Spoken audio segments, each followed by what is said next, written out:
काळ्या रश्श्याच्या नाही बनवणार, एकदम साधे सिंपल बनवणार आहे सोप्या पद्धतीने.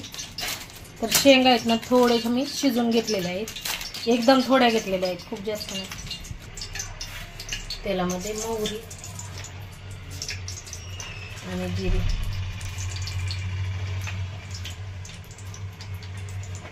तेजपत्ता आणि टोमॅटो,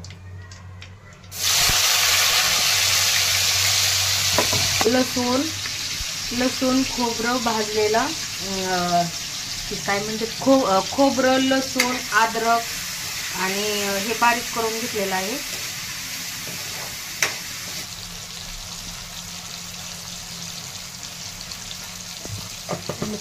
धना पावडर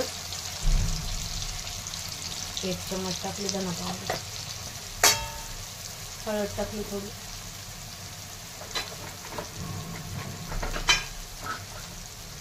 मसाला,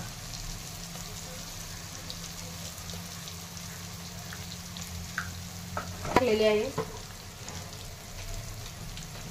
हा चिकन मसाला,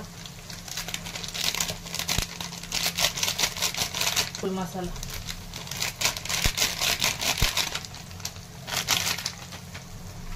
घरकुल मसाला केलेलं हे टाकणार आहे.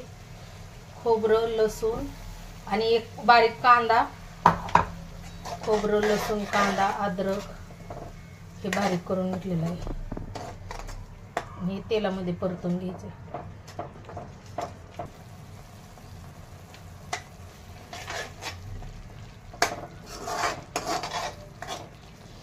कोथिंबीर टाकली. तर पाहू शकता ग्रेव्ही कशी झाली. आता ही हॉटेल सारखीच झालेली आहे आपली ग्रेव्ही आणि सुगंध पण खूप छान येत आहे.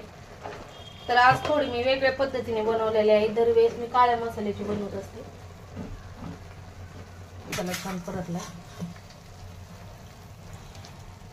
आणि पाणी पण टाकून घ्यायचं जे आपण हे शिजवलेत ना शेंगा, खूप जास्त पण नाही शिजवायच्या, 2-3 मिनिट शिजून घेतलेले आहेत, 2 मिनिट. तर हे कसे आता फ्राय आणि आपल्या अशाच खायला सुक्या शेंगा म्हणून पण करू शकता या पद्धतीने.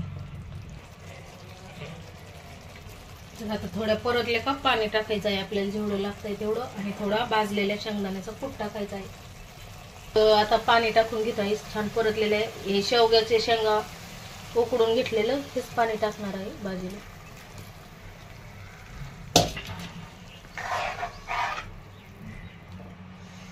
शिजून घेतलेले शेवग्याचे शेंगा. तर आता चवीनुसार मीठ टाकते आणि शेंगदाण्याचा कूट टाकते उकळे आले का. भाजीला आता उकळे आलेले आहे पाहू शकता. आणि आता इथं मी घेतलेले आहेत हे बारीक करून घेते त्यामध्ये टाकण्यासाठी. तर शेंगदाण्याचा कूट करून घेतलेला आहे आणि कमी गॅस करून भाजी होऊन द्यायची.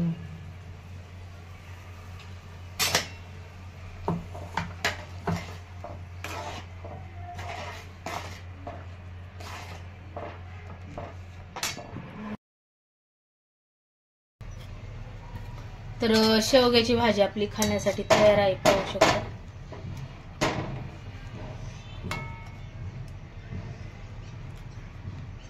या शेवग्याची भाजी खायला.